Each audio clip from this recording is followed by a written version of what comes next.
السلام عليكم وحياكم الله. نلتقي اليوم مع ملف التعايش والتسامح في مملكة البحرين. بنزور طائفة اليهود في البحرين، بنزورها في الكنيس الخاص بهم في العاصمة المنامة. بنسمع البدايات الأولى، خلوكم معنا. بسم الله الرحمن الرحيم.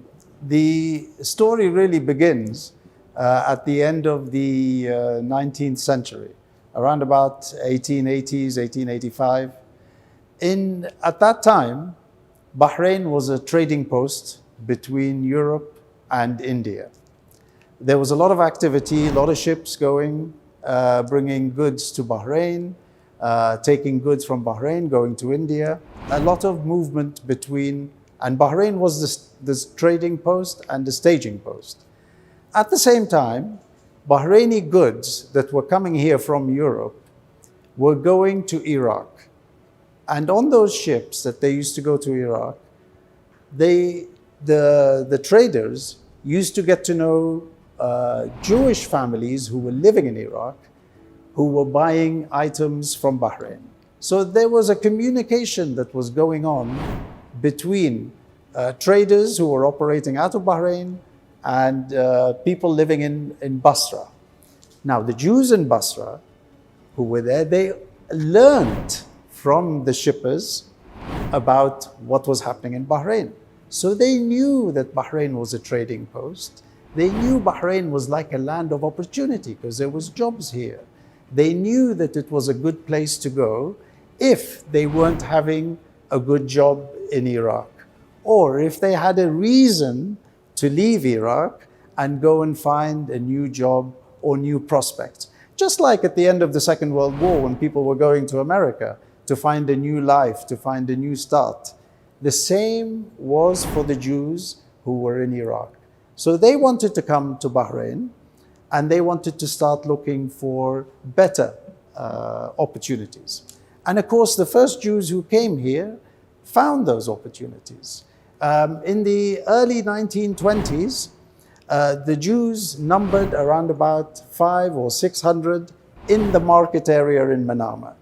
And of course, Manama was the main destination for the Jews, and they all lived around this area.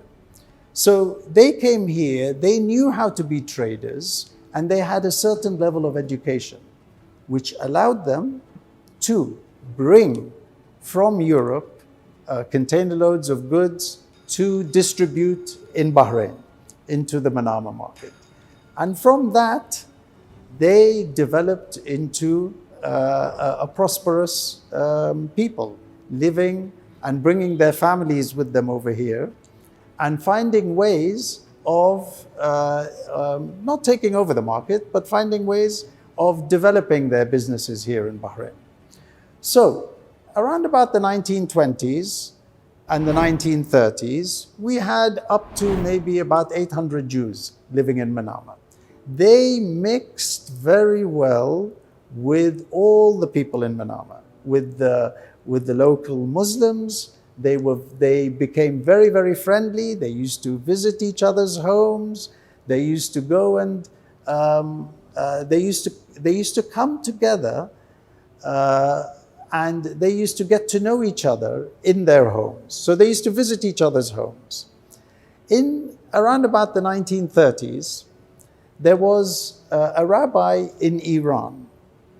And this rabbi in Iran knew that in Bahrain there was a group of Jews, and that they didn't really, they weren't Jews who were very good at knowing the Hebrew language, and they weren't Jews who knew how to pray properly. So what he did, he sent his son, and his son was called Shimon Cohen. He sent his son, he said to him, go to Bahrain, look at the community that's there, and try to find a way of setting up a synagogue for them. To India, the boat stopped in Bahrain. They liked what they saw and they stayed in Bahrain. Most of the Jews came in here were traders. They started their own businesses. From my family, our grandfather came in the late 1880s, and he started when he first arrived. He started a business in taking the gold and silver from the dress of the Arab women of the Bahraini local women, and he used to melt it and make it into silver and gold. That's how he started, and then he went into money exchange. In 1934, my grandfather was actually elected in the municipality council in Bahrain, and women during that time also voted. So Bahrain was always a country of many firsts. Where the synagogue is standing now, it's been here since 1930. Rabbi Shimon was one of the people who actually got the land, and he built on it, and he started to bring people together for the festivals, for the holidays. ما خلصت قصة اليهود في البحرين، الحلقة القادمة بتكون أكثر إثارة وأكثر تشويق. خلوكم معانا.